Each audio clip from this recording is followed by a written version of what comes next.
أعوذ بالله من الشيطان الرجيم.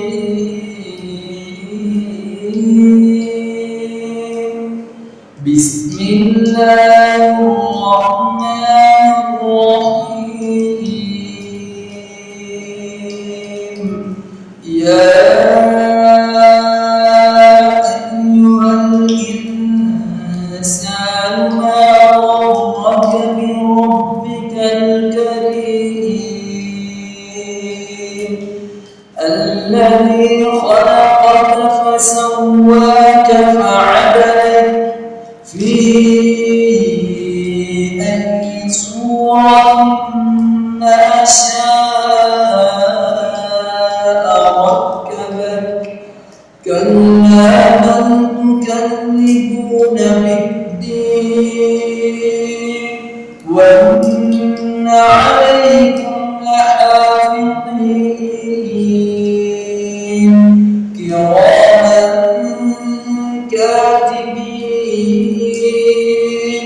يعلمون ما تفعلون. إن الأبرار لفي نعيم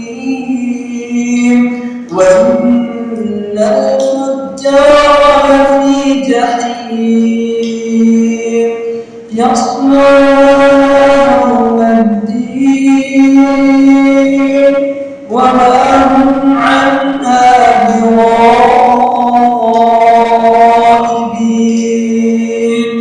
وما أدراك ما يوم الدين ثم ما أدراك ما يوم الدين يوم لا تملك نفس لنفس شيئا والأمر يومئذ لله.